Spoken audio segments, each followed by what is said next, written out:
ఇప్పుడైతే నేను కిచెన్లోకి వచ్చేసాను. ఎందుకంటే బ్రేక్ఫాస్ట్ రెడీ చేయాలి, ఇంకా ఆఫీస్ టైం అయిపోతుందని చెప్పి ఇప్పుడైతే ఆలు పరోటా చేద్దామని చెప్పేసి ఆలు రెడీ చేస్తున్నా. మనం బ్రేక్ఫాస్ట్ చేసేద్దాం. Let's start the video. దానికంటే ముందు మనము ఇడ్లీ పిండికి పప్పు నానబెట్టేసుకుందాము. హే గాయ్స్, ఎలా ఉన్నారు? అందరూ బాగున్నారా? నేను చాలా బాగున్నాను. Welcome to the our channel Hanishree Telugu vlogs. ఈ పర్టికులర్ వీడియో వచ్చేసి నేను 9th మే డే రొటీన్ స్టార్ట్ చేద్దామని చెప్పేసి నేను స్టార్ట్ చేశాను. అండ్ బ్రేక్ఫాస్ట్ డిన్నర్ అనమాట. ఎంతవరకు కంటిన్యూ చేయగలుగుతాను, ఆ రోజు చేసిన వర్క్స్ అవన్నీ కూడా మీతో షేర్ చేసుకుందామని చెప్పేసి. అండ్ ఈరోజు మార్నింగ్ నేను వచ్చేసి లేచి ఇలా బ్రష్ చేసుకొని కాసేపు రిలాక్స్ అయ్యి కూర్చున్నాక కొన్ని గిన్నెలు తొమ్మిక అర్థమైంది. పప్పు నానేయాలి నైట్ ఇడ్లీ కోసం అని చెప్పి. సో ఇడ్లీ కోసం అంటే పొట్టుపప్పు కావద్దు, అందులోని మాకు ఇడ్లీ రవ్వ ఎలా ఉంటుందంటే కొంచెం రవ్వగా, అంటే లైక్ వర్ణోకలాగా ఉంటుంది. సో అది నానాలంటే కొంచెం టైం పడుతుంది కాబట్టి నేను మార్నింగే వేసేసుకున్నా. కొంచెం ఆఫ్టర్నూన్ వెళ్ళాక కానీ ఆఫ్టర్నూన్ కానీ రుబ్బేసుకుని ఒక 2-3 అవర్స్ బయట పెట్టామంటే నానిపోతుంది. ఇడ్లీలు అనేవి మనకి మెత్తగా వచ్చేస్తూ ఉంటాయి అన్నమాట. సో అది మాకు ఇడ్లీ ప్రాసెస్ అనేది. అండ్ నెక్స్ట్ అయితే నేను ఆలూ పరోటా చేద్దాం అనుకున్నాను కదా. సో ఆలూ పరోటాకి ఏంటంటే మనకి ఆలూస్ అనేది ఇంకా అలా కట్ చేసుకొని బాయిల్ పెట్టేసుకుంటున్నాను కుక్కర్లోని. కొంచెం ఇలాంటి ఆలూ పరోటాస్ కానీ లేకపోతే ఇంకేమైనా లైక్ చేయాలనుకున్నప్పుడు కొంచెం తొందరగా లేస్తూ ఉంటాను. ఎందుకంటే ఇవి కొంచెం ప్రాసెస్ అటు ఇటుగా ఉంటుంది కదా, అందుకని చెప్పి. నిన్న నేను ఆ కాలీఫ్లవర్ ఆవుకి కొంచెం పెట్టాను. లైక్ ఇలా ఉంది అన్నమాట. ఇది ఎంత బాగుందో కదా, చూడండి. స్మెల్స్ అయితే అద్దురుస్ అనమాట. సో అది నేను కాలీఫ్లవర్ ఆవకాయమని చూపిస్తున్నాను నైట్. సో నైట్ పెట్టాను, మార్నింగ్ చూపిస్తున్నాను అనమాట ఊరింతుందని. ఇక్కడ చెక్కీ ఆట అని ఉంటుంది. ఇక్కడ 5 కిలో ప్యాకెట్ తెచ్చేసుకొని స్టోర్ చేసుకుంటున్నాను, అదే చూపిస్తున్నాను మీకు. ఇంకా పిండి కలిపేసుకుంటున్నా, గోధుమ పిండి అనేది. నాకు గోధుమ పిండి కలపడము నా మ్యారేజ్ స్టార్టింగ్లో అయితే అసలు వచ్చేది కాదు. పిండి కలపడం కానీ చపాతీలు చేయడం అయితే అసలు చపాతీలు అయితే ఇంకా విరుగుతి చక్కగా స్నాక్స్లో తినేవారు అనమాట. అంత స్మూత్గానే ఉండేవి కాదు అసలు. సో అలా ఉండేవి. నా చపాతీ స్టోరీ అయితే ఇంకా పెద్ద స్టోరీయే ఉంటుంది. ఇక్కడ ఏంటంటే మార్నింగే కదా కొంచెం మజిల్ పట్టేసింది అనమాట. ఆ మజిల్ మార్నింగే కొంచెం పిండి కలపడాలు అలాంటివి ఉంటే మజిల్ పట్టేసినట్టు అయిపోతుంది నాకు.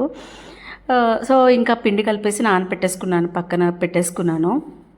అండ్ ఇక్కడ ఏంటంటే ఇంకా ఆనియన్స్ అనమాట. కొంచెం పరోటాలోకి చాలామంది ఆనియన్స్ కూడా వేసుకోకుండా నార్మల్గా పొటాటోస్ బాయిల్ చేసేసి దాంట్లో ఉప్పు కారం అలాగే కొంచెం పచ్చిమిర్చి కట్ చేసేసి చాట్ మసాలా అంటే పెట్టేసుకుంటారు. బట్ నాకు అలా ఇష్టం లేక నేను ఎప్పుడూ ఇలా చేసుకుంటాను అనమాట.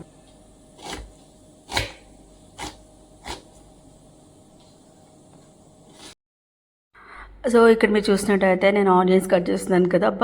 ఇంతకు ముందు అయితే ఆనియన్స్ కట్ చేసినప్పుడు ఫుల్ అసలు నాకు ఎక్స్పీరియన్స్ లేకుండా చాలా మెల్లగా కట్ చేసేదాన్ని. ఇప్పుడు ఫుల్ ఎక్స్పీరియన్స్ వచ్చేసింది అనమాట నాకైతే మాత్రం కట్ చేయడంలో. చిన్న పీసెస్ ఫాస్ట్గా కట్ చేసేస్తూ ఉంటాను. అండ్ చాలామంది ఆనియన్స్ కట్ చేసినప్పుడు వాటర్ వచ్చేస్తాయి కదా కళ్ళల్లోని, వాటర్లోని ఆనియన్స్ వేసుకోండి అంటే అసలు మన పని తొందరగా అవ్వాలనుకుంటాం కానీ ఇంకా వాటర్లో వేసి దాని ప్రాసెస్ అంతా దాని బదులు 1 నిమిషం భరిస్తే చాలు అనిపిస్తుంది. నా ఎవరికైనా అనిపిస్తూ ఉంటుందా?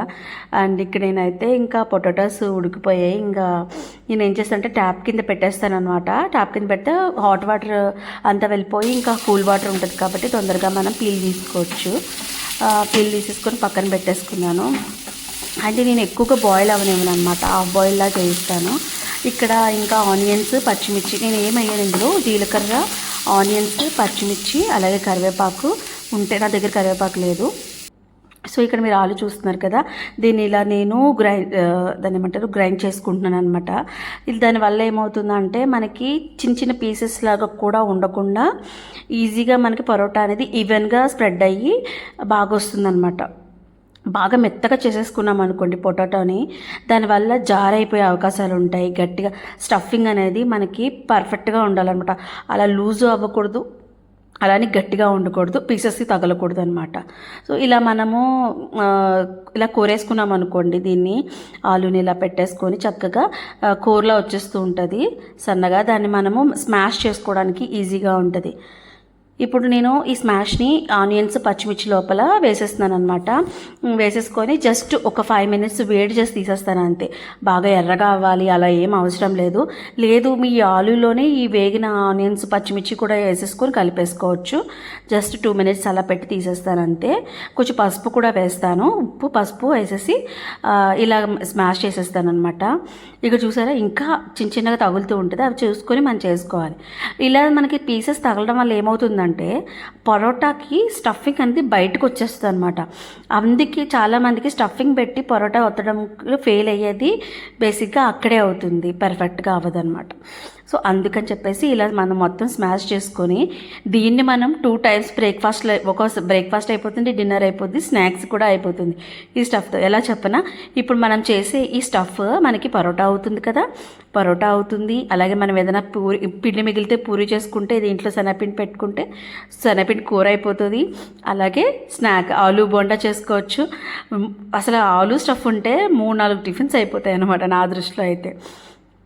ఇక్కడైతే పిండి నేను కొంచెం మెత్తగా కలుపుకున్నా, గట్టిగా కలుపుకోకూడదు. గట్టిగా కలుపుకుంటే బ్రేక్స్ వచ్చి చపాతీ ఒత్తేటప్పుడు మనకి ఈవెన్గా రాదనమాట. దానివల్ల మనకి ఎలా అవుతుందంటే ఒక దగ్గర పిండి ఎక్కువగా, ఒక దగ్గర తక్కువగా, స్టఫింగ్ కూడా పర్ఫెక్ట్గా ఆ సైజు తగ్గట్టు మన చపాతీ సారీకి స్టఫింగ్ తగ్గించుకొని ఏమంటారు పిండి తగ్గించుకొని అలాగే స్టఫింగ్ మంచిగా పెట్టుకొని మనం ఇలా రోల్ చేసేసుకొని ఎక్స్ట్రాస్ ఏమైనా ఉంటే తీసేసుకొని లేదంటే దాంట్లోనే అడ్జస్ట్ చేసేసుకున్నాం అనుకోండి చక్కగాను. లైక్ మనకి అలా నేను చూపిస్తున్నాను కదా, అలా మనం రోల్ చేసేసుకుని మెల్లగా ఒత్తుకోవాలి. ఫోర్స్ ఎక్కువ పెడితే బయటకు స్టఫ్ వచ్చేస్తుంది. అంటే నేను ఇవన్నీ ఎందుకు చెప్తున్నానంటే నాకు ఎక్స్పీరియన్స్ అనమాట. ఏదైనా చేస్తూ ఉంటేనే కదా వస్తుంది. అసలు నాకు ఆలు పరోటా అనేది అస్సలు నాకు రాదు. బట్ మీకు స్పెషల్గా నేను ఈ ఆలు పరోటా ఎక్కువసేపు చూపించడానికి కారణం ఏంటంటే నేను 2 partsగా పెడుతున్నాను అనమాట. ఎందుకంటే స్టెప్ బై స్టెప్ నేను ఎలా చేస్తున్నానో ఏంటి అనేది మీకు చూపించడానికి. సో ఇది చూసారు కదా, ఈ మందపాటి అంటే 1/2 inch కూడా కన్నా తక్కువ విత్ వచ్చేలాగా నా పీట ఏంటంటే సరిపోలేదు, రోటీకి సరిపోలేదు అనమాట. పెద్ద రోటీ అయితే సరిపోతుంది కానీ సరిపోలేదు. అలా కొంచెం అడ్జస్ట్ చేసి వత్తేసాను అనమాట. ఇంకా పాలు రెడీ చేసుకొని నేనేం చేస్తున్నానంటే ఇంకా ఏమంటారు దాన్ని నెయ్యి వేసాను అనమాట. నెయ్యి వేసి కొంచెం వేడి చేసుకున్నాక వేసాను. మీకు అది చూసారా, మీకు రోటీ వేస్తున్నప్పుడు మీకు ట్రాన్స్పరెంట్గా లోపల స్టఫ్ కనిపించింది. అలా కనిపిస్తే మనకి స్మూత్నెస్ కూడా వస్తుందన్నమాట. సో ఈ హడావిడిలో పడి నేను కాఫీకి పాలు పెట్టడం మర్చిపోయాను. సో అందుకని గుర్తొచ్చి గబగబా పాలు పెట్టేశాను. ఎందుకంటే ఆయన వచ్చేసరికి పాలు మరితే కాఫీ అయినా ఇచ్చేద్దామని చెప్పి. ఇక్కడ మీరు చూస్తున్నారంటే రౌండ్గా పెట్టేశాను కదా, నాకు చాలా రేర్గా వస్తాయి రౌండ్ అనేది. బట్ మనకి షేప్ అనేది డజంట్ మ్యాటర్ అనిపిస్తుంది కానీ బట్ ప్రాక్టీస్ చేయాలి ఇంకా నేను రౌండ్గా రావడానికి. సో ఇక్కడ చూస్తున్నారు కదా, స్మూత్గా ఉంది కూడా. మనకి ఇలా ఒక పీస్ కట్ చేస్తే ఎలా ఉందంటే బాగా మెత్తగా అనిపించింది. స్టఫింగ్ కూడా కార్నర్స్కి బాగా వెళ్ళింది.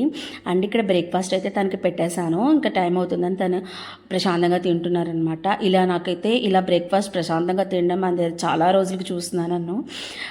హైదరాబాద్లో ఉన్నప్పుడు అంతా హడావిడే. సో లంచ్ బాక్స్ అని కాకపోతే లంచ్ ఇలా మధ్యాహ్నం వచ్చేయచ్చు అనమాట. ఇక్కడ నేను హౌసీ ఆడుతున్నాను, అలవాటు అయిపోయి మా ఫ్రెండ్స్ అలవాటు చేసేసారు.